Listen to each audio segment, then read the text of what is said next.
guys and welcome back to my channel. This is me Rakshita Gupta and today we are going to talk about a toxic relationship which is actually existing in my class. मेरी class में भाई. Okay, so the thing is कि ना क्या होता है. Okay, मैं obviously नाम नहीं ले सकती, मैं कुछ भी नहीं बोल सकती, but there is this thing. मैं सबसे रीसेंट इंसिडेंट बता रही हूँ. आज हम लोग गए थे मूर्थल, कॉलेज ट्रिप थी, हम याकुल्ट फैक्ट्री गए थे. तो हम लोग मूर्थल गए थे वहाँ पे ना. तो वापस आते हुए हाँ, हमारे जो सर थे उन्होंने मूर्थल पे रोका एक ढाबे पे. उन्होंने हमें पराठे खिलाए और मतलब वो ट्रीट सर की तरफ से थी. इट वॉज वेरी एक्साइटिंग, बहुत अच्छा लगा हमें. फिर उसके बाद जब हम वापस आ रहे थे कॉलेज की तरफ, सर वॉज ट्राइंग कि सारे बच्चे अपने अपने मेट्रो स्टेशन पे उतरे, बिल्कुल मेट्रो स्टेशन के पास उतरे या यूनिवर्सिटी पे उतरे एटलीस्ट, ताकि सेफ रहे और मतलब सेफली सब अपने अपने घर जा सके टाइम से, क्योंकि ट्रैफिक बहुत था, बहुत लेट हो चुका था. तो 3 ग्रुप ऑफ स्टूडेंट्स, एक्चुअली नहीं 3 बच्चे थे. उन्होंने कहा कि हमें यहीं ये मोमो वाली दुकान पे उतार दो, हम मोमोज खाएंगे यहाँ पे, हमें यहीं उतार दो, इसी दुकान के आगे उतार दो. तो सर ने रोका ऑब्वियसली कि इनको यहीं उतार दो.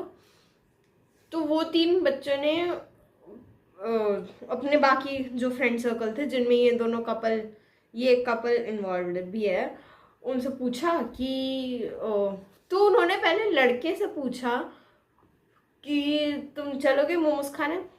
उसने मना कर दिया. उसके पीछे बैठी हुई थी उसकी गर्लफ्रेंड और वो बैग लेके रेडी है खड़ी होने के लिए कि उसे जाना है मोमोज खाने, लेकिन उस बंदे ने मना कर दिया. तो ये इस लड़की ने भी मना कर दिया कि नहीं मुझे नहीं जाना, मुझे भी नहीं जाना. और फिर वो वापस बैग साइड में रख के वापस रिलैक्स बैक हुई है उससे अपनी सीट में.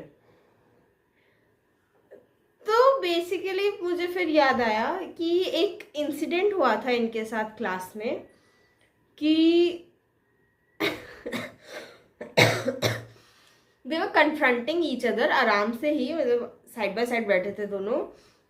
दे वर कन्फ्रंटिंग ईच अदर. तो उस लड़की ने कुछ ऐसा बोला था दैट कि मैंने तो जो उस लड़की के साथ बात करते हुए देखा था उस दिन, and who was that girl and all that. Normally पूछा था उस लड़की ने कि वो लड़की कौन है एंड वो. बट वो लड़का अपने आप को डिफेंड करने के बजाय उसे काउंटर अटैक करने लग गया कि मैंने भी तो तुझे कितने सारे लड़कों के साथ बात करते हुए देखा, मैंने कभी तुझे कुछ कहा तुझे मैंने. और वो लड़की आराम से बेचारी अपना खाना खा रही थी, लंच खा रही थी, और वो उसे लेकिन उसका बंदा उसे नैग करता रहा बार बार कि मैंने कभी तुझे कुछ कहा, तू पहले बता मुझे, मैंने कभी कुछ कहा तुझे, कितने सारे लड़कों के साथ घूमती है तू, मैंने तेरे को कभी कुछ कहा, कितने सारे लड़कों से बात करती है, मैं सबके बारे में मेरे को पता है, मैंने कभी कुछ कहा तेरे को. उस बंदी के लिटरली जो बाइट थी उसके हाथ में, जो वो खाने वाली थी, वो ऐसे आके मुंह तक रुक गई उससे खाना नहीं गटका गया, उसके आंखों से आंसू बहने लग गए. वो इतना ज्यादा नैक कर रहा था, इतनी गंदी टोन थी उसकी, और वो उसको कंफर्ट भी नहीं कर रहा है कि अच्छा मेरी बंदी रो रही है तो मैं उसको शांत करा दूं, चलो कोई बात नहीं, गलती हो गई, सॉरी. नहीं भाई, वो फुल लगा पड़ा है वो अपना बके जा रहा है कि मैंने कभी तुझको कुछ कहा, ये लड़का वो लड़का तो ये गलती करती है, वो गलती करती है, मैंने तुझे कभी कुछ कहा. भाई वो बंदी खाना खा रही थी, निवाला खा रही थी अपना, एंड शी लिटरली स्टॉप्ड. वो मतलब यहाँ तो आते आते रुका है उसका मेरे सामने, मेरी आंखों के सामने, एंड मैं कुछ नहीं बोल सकी क्योंकि उसका पूरा जो फ्रेंड सर्कल है उन दोनों का ही, उनका कोई भी दोस्त उन्हें नहीं टोकता कि ये क्या हो रहा है, ये गलत है वगैरह वगैरह, कुछ भी.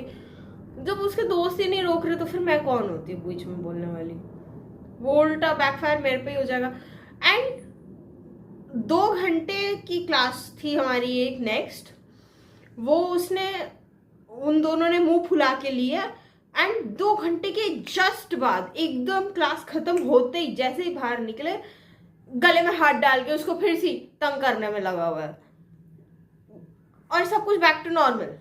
एंड आई एम लाइक ये क्या हो रहा है? वो लड़की नॉर्मल नहीं हुई है, वो लड़का बैक टू नॉर्मल हो गया। ना सॉरी, ना एक्सप्लेनेशन, ना कुछ भी नहीं, वो बस बैक टू नॉर्मल हो गया है। मतलब जैसे कभी कुछ हुआ ही नहीं। और वो लड़की उसकी शक्ल देख रही है, बस शक्ल ही देख सकती है वो उसकी शक्ल देख रही है कि भाई क्या क्या कुछ भी। इट वॉज मतलब इतना करंट देने वाला था मेरी आंखों में, मेरे को तो समझ ही नहीं आया। मेरा दिमाग बिल्कुल शॉर्ट सर्किट हो गया ऐसी चीज देख के। फिर उसके बाद एक और इंसिडेंट रिसेंटली बिल्कुल, हम लोग जब मूर्थल पे ये पराठे खाने के लिए जब सर ने हमें ट्रीट दी, तो हम सब बहुत बड़ा ग्रुप बैठा हुआ था पूरा, मतलब बच्चों का अच्छा खासा एक टेबल पे। तो हम सब अपना अपना पराठा लेके खा रहे थे, बहुत मज़े से, बहुत अच्छे लग रहे थे हमें पराठे, वाइट बटर एकदम फ्रेश निकला हो उसके साथ खा रहे। उस बंदी ने अपनी प्लेट में एक पराठा रखा और फिर उसके बाद उसे वापस हटा दिया, जस्ट बिकॉज उस बंदे ने उसको कान में बोला कि नहीं तू बाहर का पराठा नहीं खाएगी, कितना तेल हुआ है और ये मक्खन तेरे लिए नहीं है।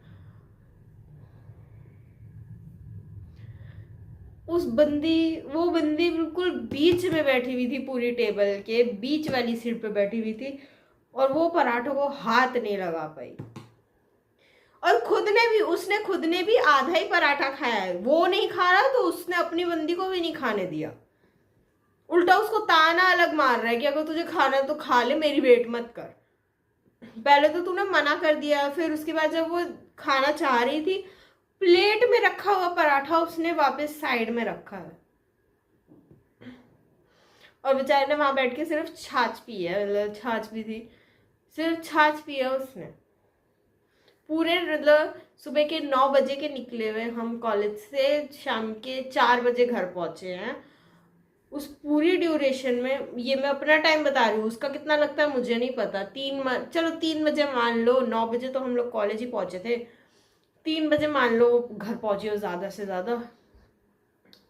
उसके बाद उसे 9 से 3 कुछ नहीं खाया, and I can assure you. और जबकि हमने बस में अभी बात की थी कि सुबह से ब्रेकफास्ट नहीं किया, सुबह से कुछ खाया नहीं, पिया नहीं, कुछ नहीं किया, उस बंदी ने खाया ही नहीं। ऐसा कपल है वो। और मतलब इतने टाइम से है वो, ना वो वैलेंटाइंस डे साथ में मनाते हैं, ना उन्होंने होली पे एक दूसरे को विश किया है। अब आप लोग सोचोगे मुझे ये बातें कैसे पता यार, क्लास में ना ज्यादातर बातें मतलब एक जगह रहती नहीं है, उड़ती उड़ती खबरें आ जाती है हर जगह से। तो माय पॉइंट इज दैट कि जस्ट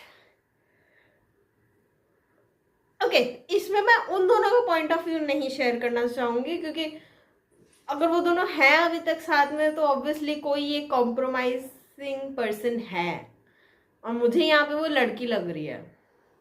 बट अगर हाँ मैं अपने पॉइंट ऑफ व्यू से बोलूँ कि मतलब अगर इसकी जगह मैं होती तो मैं तो भाई वो मोमो वाले इंसिडेंट पे ही मैं बोल देती कि तुझे जाना है, नहीं जाना, ठीक है मैं जा रही हूँ, मुझे जाना है खाने। मतलब मैं तो ये सोच रही थी कि ऐसी रिलेशनशिप्स में आप अगर अपने आप को आईने में देखते हो ना, तो आपको लगता है कि क्या हो गई हूँ मैं, मतलब क्या थी क्या हो गई हूँ मैं। एकदम आपको ना अपने आप में चेंज दिखता है कि क्या मैं हंसती खेलती बच्ची एकदम से क्या कुछ भी खा नहीं पा रही हूँ, ढंग से जी नहीं पा रही हूँ, कुछ नहीं कर पा रही हूँ, लेकिन उस बंदी को कोई कुछ हो ही नहीं रहा है, या फिर हो रहा है वो कुछ स्टेप ले नहीं रही है, आई डोंट नो। बट मेरा तो पूरा दिमाग घूम जाए ऐसे में। मैं देखो अबे हो अपनी तरफ देख, मेरे को मत जज कर, अगर ऐसी नहीं पसंद आ रही तो चला जा। मेरे से ना हो ये कभी कि मतलब ये नहीं करना वो नहीं करना, ये नैग वो नैग, ये टोक ये रोक। गलती से भी नहीं, गर्ल्स नहीं, एक्चुअली बॉयज भी, अगर गर्ल्स भी तुम लोगों को ऐसे नैक करती है चीज़ों के लिए, तुम्हारे दोस्तों के लिए, तुम्हारे आवारागर्दी के लिए, जब तक वो तुम्हारे कंसर्न में ना हो, तुम्हारी भले के लिए ना हो, तब तक उसे मत मानना कि नहीं ये तो मेरे भले के लिए बोल रही है या बोल रहा है, ये मेरे लिए कंसर्न्ड है। कंसर्न अलग दिख जाती है, कंसर्न अलग दिख जाती है, रोक टोक अलग दिख जाती है, साफ पता चल जाता है। इतना दिमाग होता है हर किसी में। हाँ, अगर आप अर्ली एज डेटिंग कर रहे हो, लाइक 16 ईयर्स की एज में या फिर 18 ईयर्स की एज में, थोड़ा सा आपको समझने में टाइम लग जाए। पर 18 ईयर्स में भी एक्चुअली आजकल पता चल जाता है। 16, 15 ये जो है ना, छोटे छोटे बच्चे जो डेट करने लग जाते हैं, उनमें थोड़ा सा दिमाग कम होता है। बट हाँ, मैं फिर से कह रही हूँ, रोक टोक अलग होती है, कंसर्न अलग होता है, और प्यार भी अलग होता है।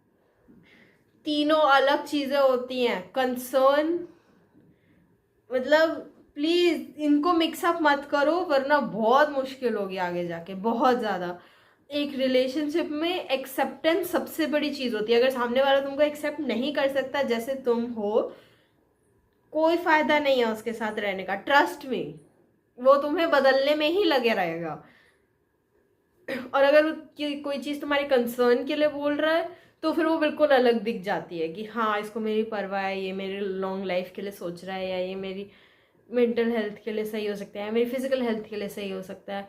वो अलग होता है, वो दिख जाता है। ठीक है, ये सब नहीं कि मोमोज भी नहीं खा सकते, ये किसी के साथ बात भी नहीं कर सकते, ये भी नहीं कर सकते, वो भी नहीं कर सकते, ऐसा नहीं होता है।